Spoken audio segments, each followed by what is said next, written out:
Hi everyone, we're ready to begin. Final session of the day. Wow, the day has gone by quickly. Well, at least for me, I'd say. I'm ready to hand it over to Abha Thorat-Shah from the British Asian Trust to take us into the final session. Thank you. Thank you, Delnaz. And firstly, happy Diwali to everybody who celebrated Diwali and rocked up and spent a day here after all that eating from yesterday. So I hope we aren't going to put you to sleep. I've got the best panel to keep you awake in the world. And if they don't keep you awake, I'll nudge them and ask them horrible questions so they do that. So we're going to have some fun. As I said to my panelists, I'm going to play chess with them. Some of them are going to turn left, turn right, and then I'm going to ask them hard questions to see whether those turns are good for our sector or not.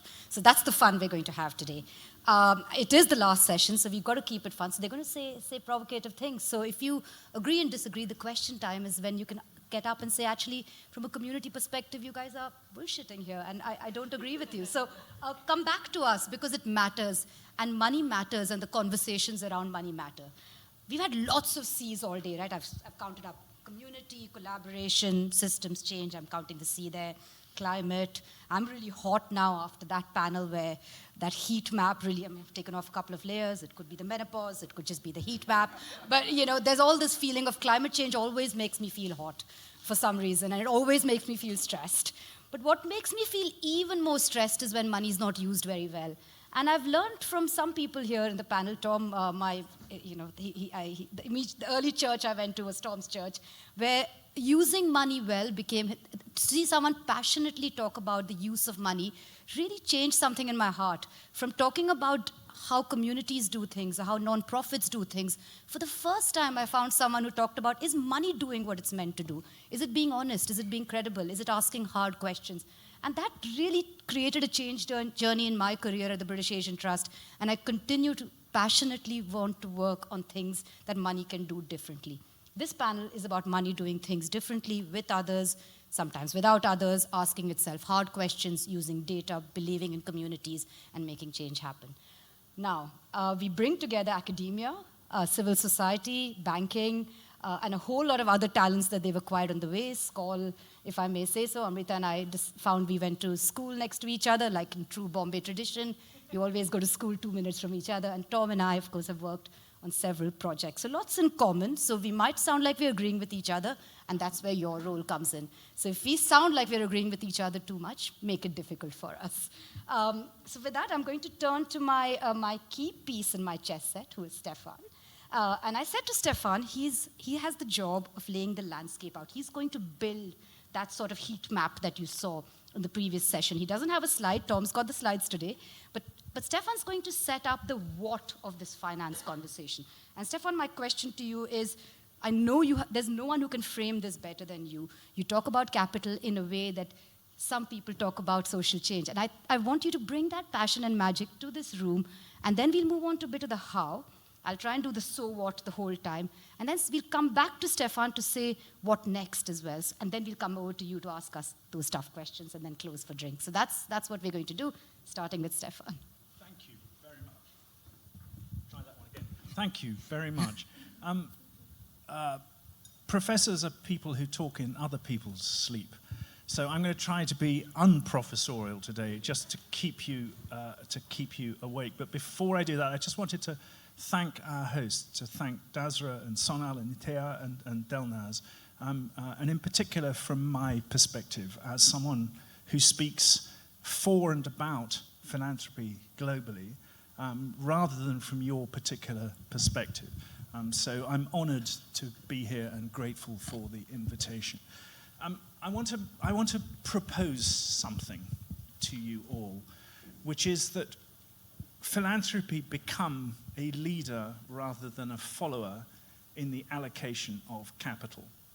We've spent decades being taught how to allocate philanthropic capital by analogy with private capital. We've had venture philanthropy, we've had impact investing on the philanthropic spectrum. But if you think about the nature of the impact economy, if you think about what we're all trying to do, Okay, with our commercial capital, with our philanthropic capital, with our inventiveness, with our innovations, with our kind of human ingenuity and solidarity. What we're trying to do is necessarily patient.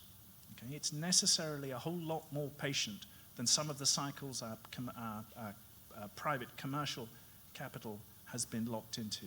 It is, by definition, it is a priori impactful. Okay? If you don't know what the impact of your philanthropy is, you're not really doing philanthropy, you're giving money away. Okay? And yet, there is this wall of money, okay, that self-defines as impact, okay? But it isn't. So if I have one plea for this group, it's let's be a bit more confident about schooling capital with philanthropy rather than the other way around. Now I'm going to go on to say some stuff about how we make a whole bunch of mistakes by being overconfident, by overclaiming, by being immodest, by having a kind of philanthropic version of hubris, of ignoring voice and agency and so on. But I want to just post that notion that philanthropy can go from following principles that we've learned from private capital to leading what the whole of the world's impact capital does. And you will all of you know that impact capital is, 1/6 of the world's investable dollars self-identify as impact adjusted. That's either nonsense or more or less nonsense, okay? But it means that people are really serious about generating positive social returns with money, okay? And that's what you all do, and that's where we need the confidence to say, there's a set of principles, okay, which capital can follow. There's a whole bunch of other things, but I don't want to monopolize this.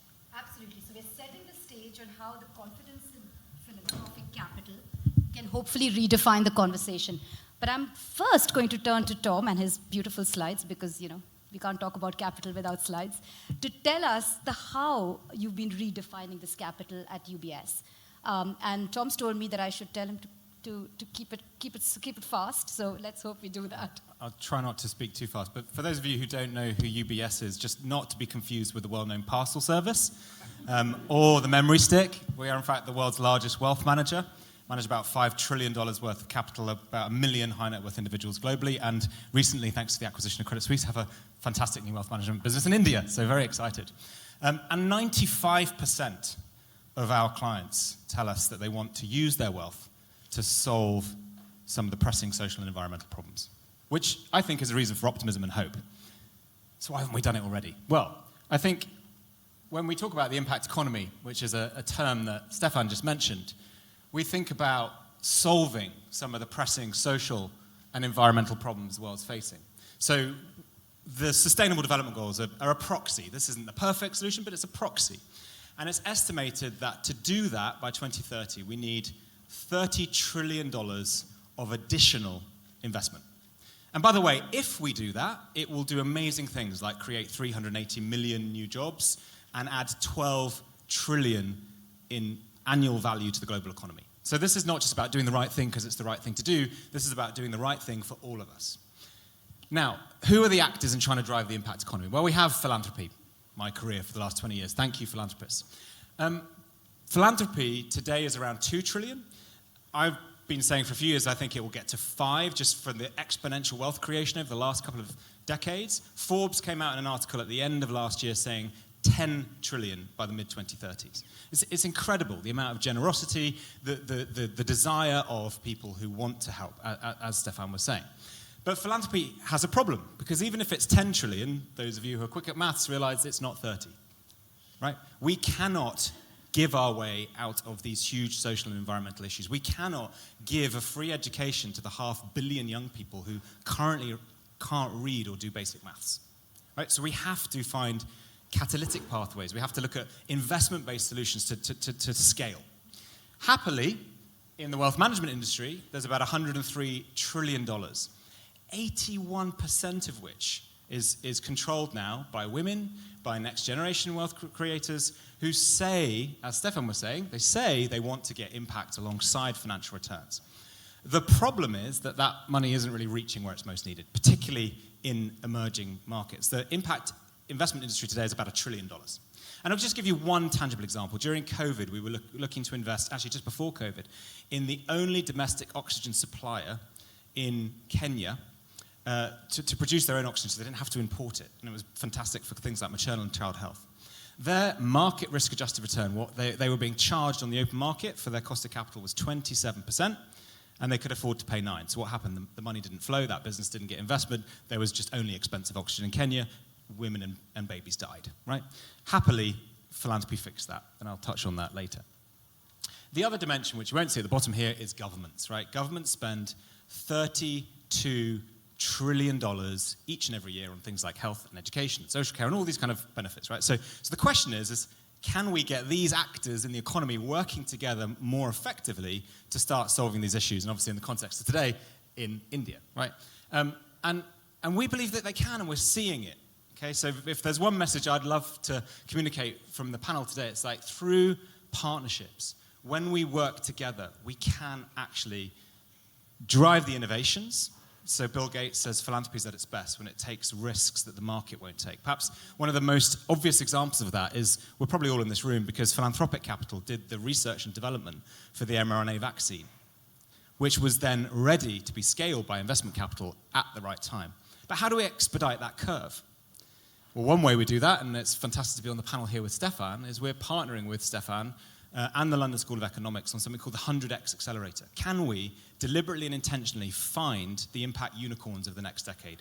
Businesses, social enterprises that like that vaccine development bit in a whole load of different fields can actually solve issues and impact in the billions.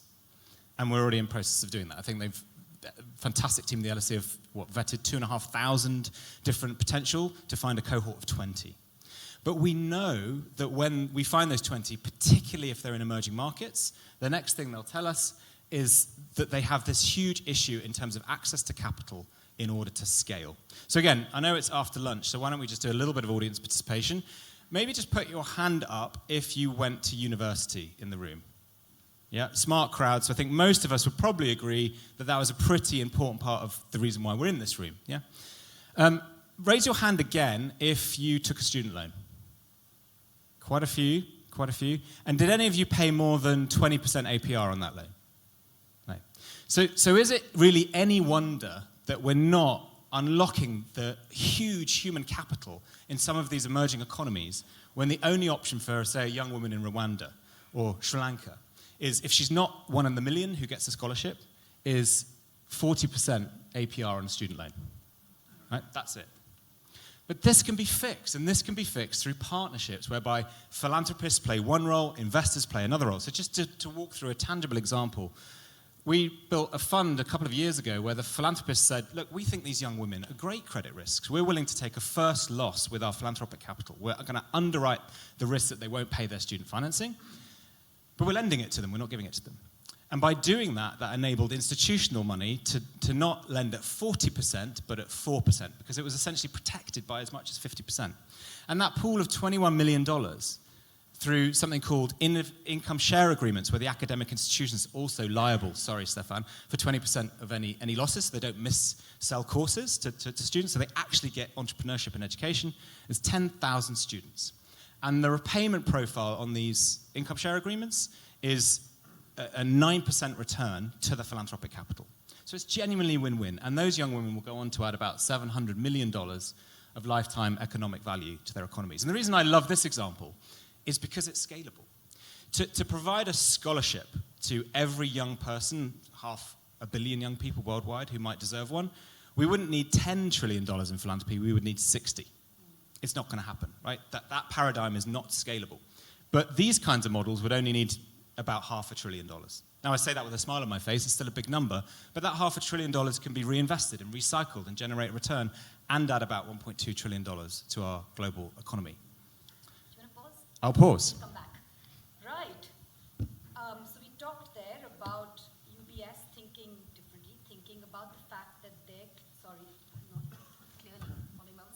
their clients wanting to make impact, and then Tom and his team thinking about the how of that, and thinking really whether the actors who have to be on the stage are all on the stage talking to each other and making that happen together. Some of it involves taking risks, some of it involves the scaling, some of it involves trusting the community because that's where the innovation sits. But all of that is underlying what Tom just said, because someone here has thought about the idea, that's the innovator, and that could often be a social enterprise that's setting that up, and the money then follows. So normally money has to follow the good idea. So let's not forget that, because sometimes when we speak, it sounds like it's big money, chasing these big ideas, but most of these ideas, impact bonds came from Educate Girls, the best player to show us how it worked, and then everybody took them on. I'm going to turn to Amrita, who's been doing this at Acumen for a very long time. Patient capital has been the story you've been telling. I told you almost 10 years ago I read Blueprint to Scale, which taught me what patient capital did for microcredit. Talk to us about that long journey you've had at Acumen. You've stayed true to your values at Acumen. What has changed, what's changing, and what stays absolutely core to the model there? Yeah, thanks. So you heard from my colleague Mahesh just in the previous panel, so I'm hoping not to be repeating myself. Acumen was founded over 22 years ago, seeing that there was a gap that existed in the capital markets. You had the traditional capital markets that were focused on investing and returns, and then you had the philanthropic markets, which were largely focused on grant-based support. And to the point that Tom has raised, and Stefan, we very early on saw that there was another way. There was a role to play that bridges the two. You made a very good point about, we're not going to take on the problems, and we're focused on problems of poverty. You're not going to take on the problems of poverty by just giving money away. And you're not going to take on the problems of poverty with the capital markets and trickle-down effects. We all know that that it doesn't work. It increases income inequality. You have to be intentional. So you have to think about what are the bridges that exist between the two. So when we started Acumen, well, I didn't start Acumen. When Acumen started 22 years ago, and I've been at Acumen for about 13 years now, that was the role that we played, to recognize that there's a world of impact investing. This was very, very nascent. And there's a world of social entrepreneurs that needed that early stage capital that was deeply rooted in impact. And if we were able to de-risk those models, more commercially minded capital would be able to take those businesses and scale them significantly. And we've seen tremendous amount of success. We've invested, to your point, you don't need a lot of capital to do this. You need the time, you need the capital to move quickly. You need the demonstration effect. You need to be able to take the risk. You need to teach and bring others along. So we were able to do this. Our companies have impacted more than 500 million. I'm getting mixed up. Sorry, I just landed from New York this morning. 500 million lives. And we're seeing these businesses compound. One of our organizations is impacting more than 25 million lives each year. And as the organization grows, the scale compounds as well. But what we're also recognizing is that, that the world is also shifting. There is a lot more capital coming into this space. We have an impact investing sector that has grown to over $1.3 trillion. But where is all of that money going? And are we seeing any fundamental changes in the problems of poverty? You still see, almost close to 1 billion people in the world that don't have access to electricity. You have, education rates that are still poor. You have, gender disparity that has only increased. And so in order to be able to take some of these issues on head on, we have to be thinking about capital in a much more strategic way. So for Acumen, what we're seeing is that if we can direct capital to where we can identify a few areas where we can actually take on what it means to solve problems of poverty, demonstrate the role of the private market, the philanthropic markets, as well as the public sector, we can see some significant change. And so that is where we really need to be moving towards a lot more. One more thing that I will say is, where a lot of the impact investing capital is going is in the financial services space. You see, I think it's about 70% of the capital is going into financial services and anything that is tech related. But if you're working with people in poverty, a lot of their work touches on tech related, but is not core to that, right? So you also have to be thinking about where is philanthropy most needed so that we can attract more capital in, but also demonstrate that it's not just a venture capital-like model that is the right pathway to success, but more creative models where subsidy, which may be a bad word, but we all benefit from subsidy. Each one of us benefits from subsidy, sitting in the UK, living in New York, right? And so how do we extend that same creativity, which can be backed by philanthropy, to solve problems of poverty? Great. I'm going to turn back to Stefan and then back to Tom in a minute. Stefan, the question to you is this. Some philanthropists say to us, are we discounting the private sector to come in? That same money could be doing a lot of good that will not happen. What argument can we make to this room? And I'm sure there are many people thinking that thought. So let's bring it to the panel before we go back to Tom on the how again of some of this, because I want Tom to then pull out that authenticity of impact as well through that. So first you, Stefan, and then back to you, Tom. So two thoughts. One is that we don't really understand what the progress of capital is when social ventures succeed. We don't know how to get from small, local, almost self-funded or bootstrapped organizations up through first grant, second grant, and so on. So we leave organizations stranded between levels of and kinds of funding, which is why some of the financial instruments like first loss guarantees and so on are so important, because they allow the philanthropic sector to build bridges between one grant and the next, or between one set of outcomes and corporate or state take-up. Which reminds me of the second point. The other thing I really want to say today is, as philanthropists, we are taught to worry about what could go wrong. In other words, philanthropic governance is about risk management. What we must do every time we do something is ask, what happens if this works? Okay? Because if it works and we don't know what happens next, we are not respecting the clients. We are not serving the problem that we claim to be serving as well as we could. So my second plea of the day, as it were, is ask yourself every time, what happens if this works? Okay, who's the next actor in this sequence? Okay, can we already spend some money to figure out what the continuation of this project might look like, or how we introduce this group, if they meet a bunch of targets, to state actors or corporate actors or so on? So, of course, it's important, from a governance point of view, to say, what happens if this fails, or how do we de-risk this venture, or how do we mitigate risks that we know of or don't know of? But much, much more important for this category of capital, which is all about risk, is to start getting really serious about the question, what happens if it works? I love that. I'm going to respond to that. In my sort of practical head, I'm thinking risk register to blue sky thinking. I spend a lot of time on risk registers. I do love them, especially in India. But I'm going to take that thought from risk registers to blue sky thinking. You worry a lot about this, Tom. Is it really going to work? And we've worried about it too. Can we talk a little bit about that? Yeah, I think the only risk that any philanthropist or impact investor should worry about is, am I actually driving impact? Yeah. And at what price am I doing it? Am I doing it as efficiently as I could?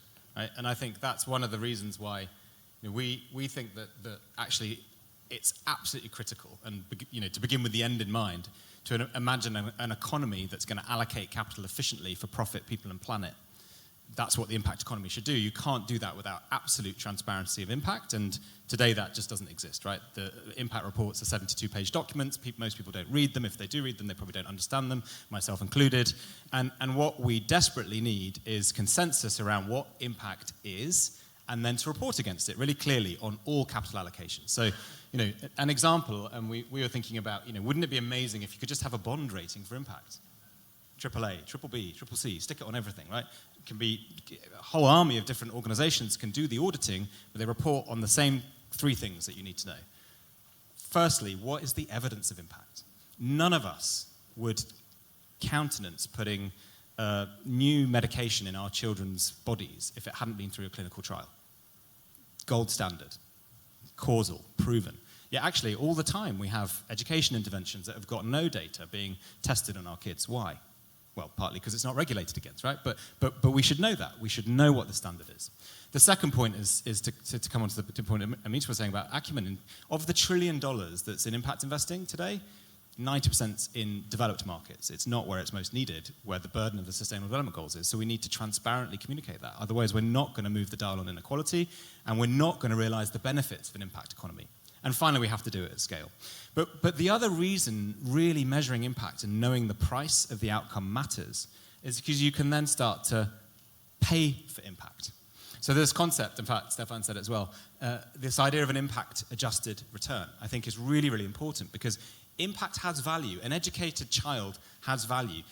2 million educated children in Ghana, like we were seeing earlier this year with a group of clients when I was there, can move the whole long-term future of that country. Right?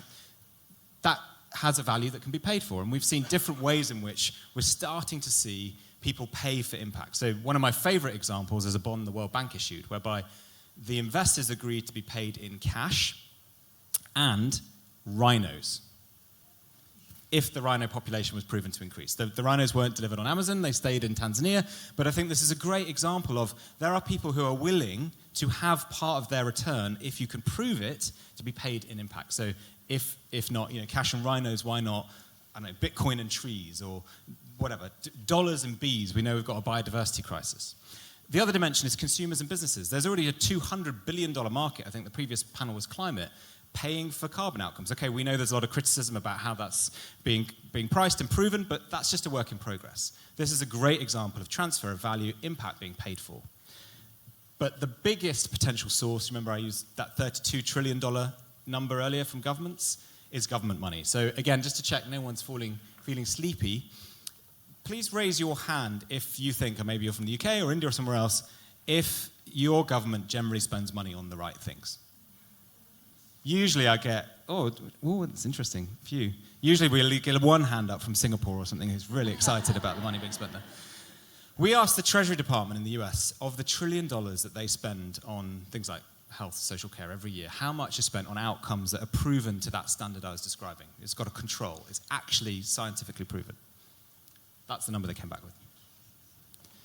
But we know that if you can transition public expenditure to what we call outcomes purchasing, paying for results that are validated, like the Minister for Education in Ghana, he was saying they had spent the best part of 20 years printing textbooks that never arrived at the schools, building schools that looked great, but the kids weren't learning. Now they're spending $68 per child per year only after KPMG have audited it in a randomized control trial. And what that does is drive much better outcomes for the same expenditure. And it's much better for the taxpayer, and it's actually quite good for the politicians too. And Abra knows this because we've been collaborating on these outcomes contracts for years, but time and time again, we see amazing results when we just have this pivot in how public money is spent. So just a couple of examples. 6,000 women lives saved in India. US government paying for a simple outcome, which was independently audited, of hospitals being clean and well run. 200,000 children proven to have learnt twice as much at half the cost in an impact bond that we collaborated with the British Asian Trust and many other partners. And in both these contexts, the risk capital came from philanthropists paying for these interventions to go out to train the hospitals or to teach the children in different interventions, has been repaid at a 9% return. If you can scale ideas like this, there's genuine hope for change and impact at scale. I want to pick up on that and go back to Amrita. The intelligence for where the good ideas lie for those sorts of results is the community, coming back to today. That intelligence to be allowed the flexibility and creativity is what we're trying to do with this kind of finance. It is not about the finance telling you what to do. That is not our result. That's the result in the community. Those are our non-profit partners in our countries doing what they do best. Every time a government distributes a textbook they shouldn't be doing, Educate Girls is telling them that's not what is needed. There is a very different need on the ground. And I have that in the length and breadth of India, these brilliant non-profit partners doing that. All we're trying to do is find a way to hone that intelligence and get that scale and allow governments to be partners. So just that humility, bringing it back to the community. But Amrita, if you are a community-based organization in this room or a social enterprise, Acumen always puts them first. You could see it from the previous speaker as well. What's your message to them as we are talking these big numbers and these constructs? How do they get excited about this, and how do they partner with people like us, and how do they give us that imaginative drive to do much more of this? So turning it back on the community with you before we open up for questions. Oh, that's such a good question. And I think what you're laying out are like two different issues on either side of me, right? And I think we have to really be addressing the spectrum. Because on the one hand, we know that the solutions to a lot of the problems that we're seeing in the world may not exist today, or may not exist in the manner in which we see it. So to your point, Stefan, about imagine if it could work, requires a level of risk-taking and acceptance of failure. And that is antithetical to maybe a more rigorous outcomes-based approach, right? So I also feel like we have to be thinking about the breadth of opportunity that we have ahead of us, and the role that philanthropy can play in either side and in the bridging side. If you are an innovator and a risk taker, take those bets and be willing to accept failure and learning and iterate and imagine the possibility, because we've seen so much that comes from it. And then when those ideas are proven out, scale them. And we have such incredible ideas in ways in which we can unlock even more philanthropy to scale. So I feel like that is a point that I really wanted to make, and just sitting between these two.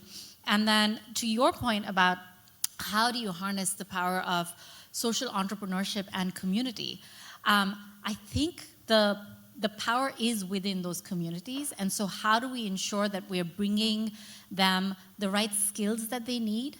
And these aren't the business skills necessarily alone. It's also what Acumen refers to as the moral imagination. How do you navigate these really tough environments that you have to operate in? There's no playbook that says, this is how you work with the private sector and philanthropists. And oh, guess what? You have to work with government, and here's how you do it. It is a nuance, right? And it's a nuanced way of navigating. And I think that is something that we have felt really critical, is that we have fellowship programs that we have in region that really works on cohort-based learning, where cohorts can hold each other.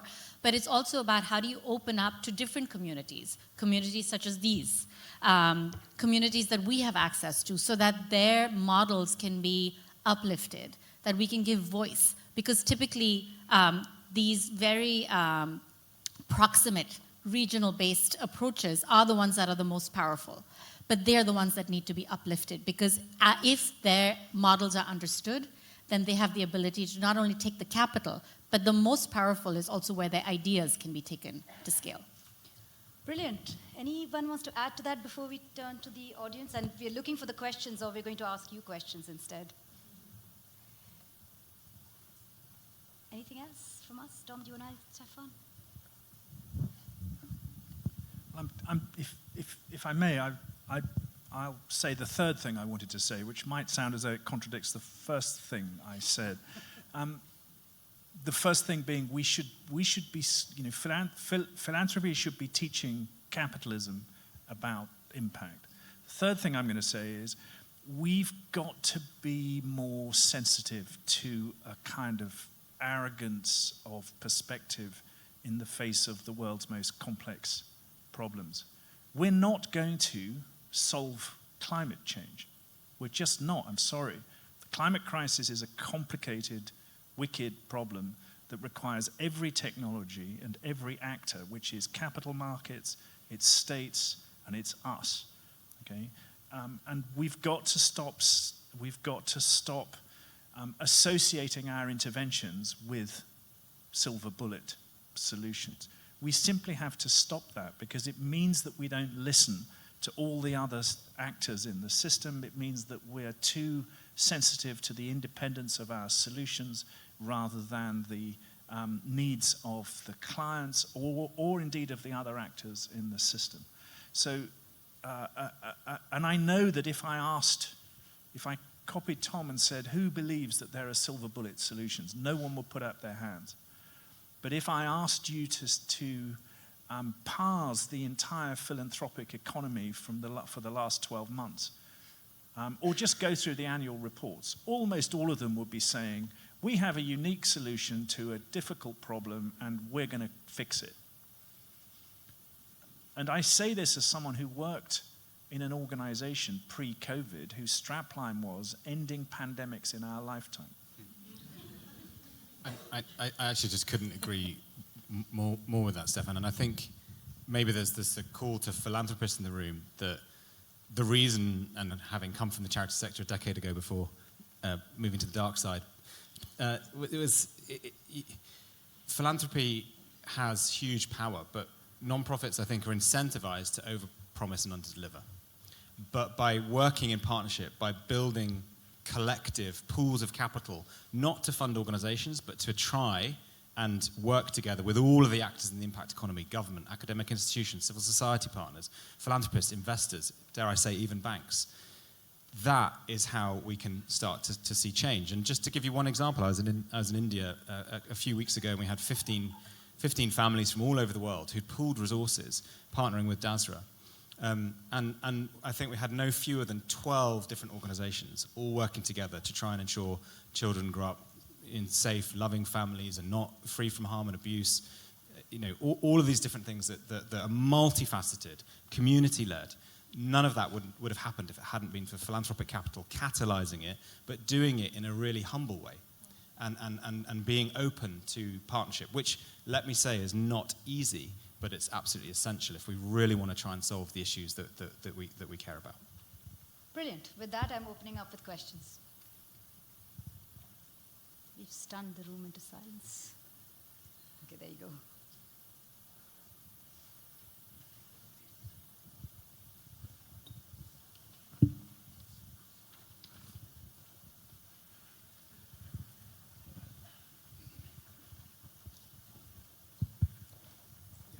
Hi, my name is Arun. I used to work in the social development sector in India for 23 years. Since the last 2 years, I have stopped doing that. And I'm doing research now. And one of the things I study is philanthropic capital.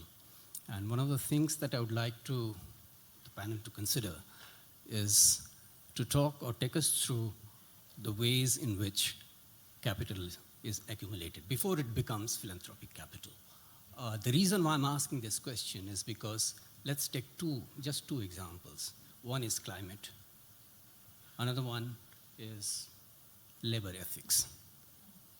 If, like the way we in labor, just free, fair labor practices, the way we insist on indicators for impact, for instance, if we came up with some ways to look at our own activities through which capital is generated and its impact on climate, on labor, then would that be considered as an impact of philanthropic capital? So what I'm saying is, like we talk about cleaning our supply chain system, could there be a blueprint where all of us, those who are in generating capital business, come up with their standards? This is what I do, this is my carbon footprint, or whatever it is, so that other people don't have to invest in taking care of those workers who get impacted by unfair labor practices. Should we take a couple of questions and come back to the one that got the woof? I'll second that question about changing economic models and how wealth is generated. My other question was, we've talked a lot about partnerships. Do you have an example of a cross-sector platform that you are part of that you found really, really effective and impactful in making these collaborations happen? And Tom, in terms of the scaling up outcomes purchasing, do you have a model like this for SDG 16, which is around peace, justice, and strong institutions?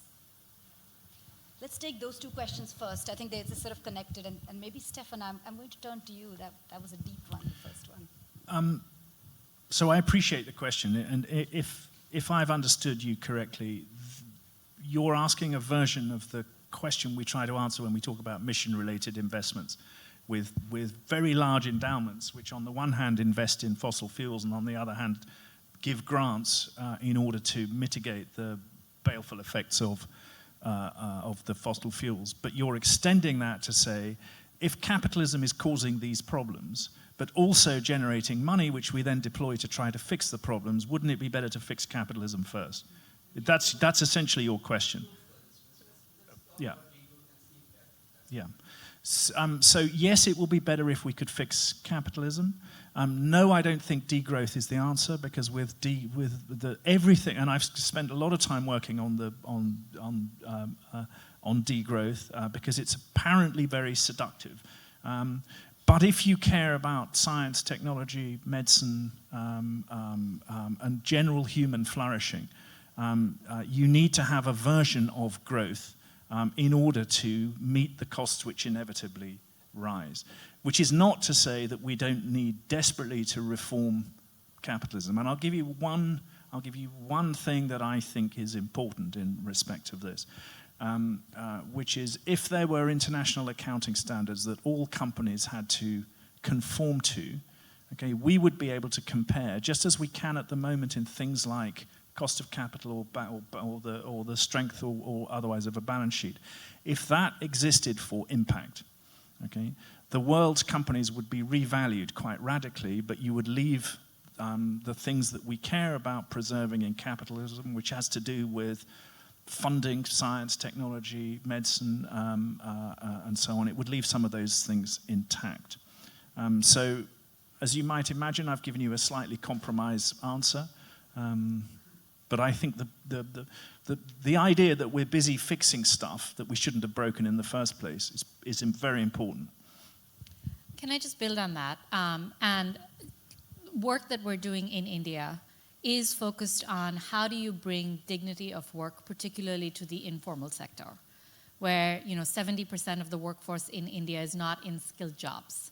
And what are the business practices that we can put into place that can demonstrate well-being and what we want to be looking at as dignified jobs? To your point about collaborative approach, there are a number of other investors, as well as an organization that looks at impact that is focused in this particular issue.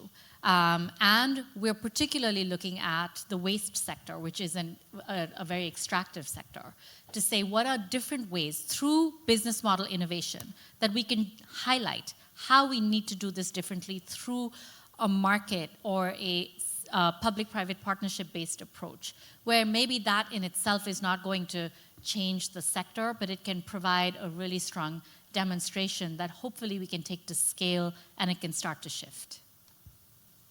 Tom, last question to you, and I've been asked to close after that. Yeah, so I think on SDG 16, I'm not sure that lends itself to outcomes contracts, because I think that model of funding is about the sustained provision of, let's say, public goods, education, healthcare, using money that's spent each and every year more efficiently. And we see that market could easily be $1 trillion by the end of the decade. That's what, that's the growth curve we're currently on. Seeing Singapore, Hong Kong, Australia just announced large allocations of capital. To get there, we need to also imagine the political institutions who can manage it, which is no mean feat, but we've done that in the past. We outsourced monetary policy to the Fed and the Bank of England 30 years ago. Seems to have worked quite well. Very grateful this time last year that those kinds of levers in our economy weren't in the hands of the politicians at the time, right? So and I think that that's something that the philanthropists can work on. On the justice area, I actually think that is in the remit of philanthropic capital to not maybe solve, but to have big systemic effects. So just give you one example of another collective we're working on in Bangladesh. We estimated that an injection of around 50 million into the anti-trafficking space, which I suppose links into the labor issues, could systematically and reduce the 80,000 children who are in sexual slavery today in that country, right? So over a 5 to 7 year period. So we're not talking about huge allocations of capacity building, ensuring the justice system is functioning, strengthening families, and you can actually really move a long way in those areas. So I think that's one of the few areas where actually philanthropy can, not on its own, obviously in partnership with all those other actors, but from a capital injection perspective, it can make a big difference. And then finally, I suppose on the other point, of course, we all agree, and actually, many of the families I work with, they also worry about these things, right? Like, how do you improve your supply chain. And that 95% number, when they said they want to lead or contribute to solving social issues, they see that as an issue that can't be done with philanthropy. It can't just be done with investing. It has to also be done with your operating business. But what I would say is that this has to be done together again, right? No company in a competitive industry is going to go so far in front of its competitors that it then loses value, because then it's no longer a viable business in and of itself. So this is where I think incentives and regulation play a really important part in allowing a level playing field so that we can improve the whole economy. And ultimately, this is, I guess, the big idea. We need to incentivize impact. And that's where if we can measure it and pay for it, it has value, and that's where I think we fix capitalism. Let's hope. We live in hope. I'm going to say thank you to the panel. I'm going to say thank you for being so honest and candid, and thank you to the audience for listening, even though it's late. And a final thanks to Dasra for dreaming big, putting us on a platform. It takes individuals to make change, and with Delna's here in London, I have huge hope that this sort of a platform that allows us to talk about my favorite place in the world, my birth country, continues and continues at bigger scale. Thank you, Delnas. Thank you, Dasra. It's been a great day, and thank you to my panel as well.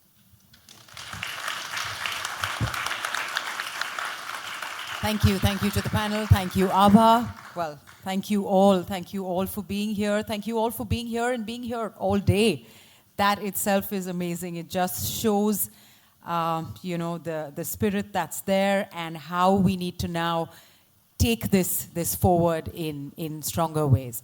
I'm going to end this now by calling on stage Tarun Jotwani to come in and give the closing remark, please. Thank you. Thanks, Elnas.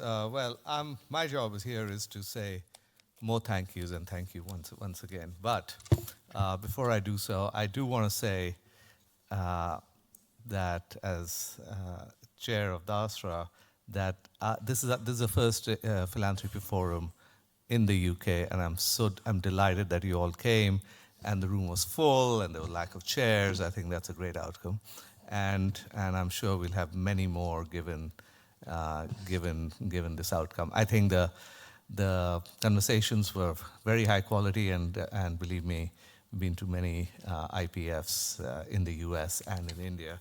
So thank you to all the panels as well. There was so much energy in the room, and I think part of it is I'm thrilled that we got this group together, like-minded group, and the like-minded group are all interested in different ways of contributing to a more just society for common good. So delighted to have you here and carry on conversations, and please, hopefully we'll carry on conversations over cocktails. But this group gathered here has something more in common, something else in common. Most of the group are Brits and have strong linkages to India. And I'm very aware that the first thing that you want, the first responsibility that we have is to look after our own backyard. And the UK has its own problems. But remember that coming right with it is the country that we all have strong linkages to. And India, despite the headlines, continues to be extraordinarily poor. And it probably has the poorest in India, which runs into tens of millions, going into more than 100 million, are poorer than sub-Saharan Africa. And even though India surpassed the UK in GDP, it has 18 times the population, the GDP of UK. It's got 18 times the population of the UK. And its expenditure and tax intake is 2/3 of that of the UK. So yes, you hear the headlines of billionaires, but we do need to stay engaged with India. Lives are changing and can change quite dramatically, and that's for the good of all of us. So hopefully we serve and help and work with both countries. Philanthropy has therefore a huge impact in India. Impact financing does as well, but I would argue that impact investing needs to rotate its funds. Well, a lot of India can't rotate its fund. They can't give back. So I hope you all stay engaged and are re-energized by that. My wife and I and my wife is sitting here in the audience, have been engaged in philanthropy in South Asia, beyond India, for 20 years. And I will say it's been deeply inspirational for us and for our children. More than anything else, it has given us some real purpose. And we have, for sure, gained much more than we've given. And there is very little that can exceed the joy we feel as a family when we see 15-year-old girls from deeply underprivileged communities, under pressure to drop out of school and become teen brides, get the tools to resist that force, that pressure, and with great courage have gone on 10 years later today to join the Indian Civil Service, start their own NGOs in their communities, get educated and work in India, go to Oxford and Cambridge on postgraduate scholarships, study for PhDs in America, and be named in Canada as one of the prominent 30 under 30 most powerful women or strongest women in Canada. And this is not counting the countless success stories when these girls break through. And they change communities. They're this fulcrum point. So I hope that many of you I know feel that way too, and I hope more of us do so. I have seen India to be a laboratory for social innovation, and many practices that have been practiced in this large group of people to break societal barriers have been adopted in other countries. So philanthropy in India does not work in isolation. It does permeate. And there's so many things to try because many things don't work. That's a great laboratory. UK and India have a history of close cooperation and collaboration in philanthropy. And this is so important for what all of us want. Let's widen the corridor of that collaboration between the UK and India, and we can all be drivers and be part of it. And our attempt at the Indian Philanthropy Forum today is to harness and nurture this vital force and create a robust, interconnected system. So we're really happy you came today, and we hope it re-energized your philanthropic efforts in India.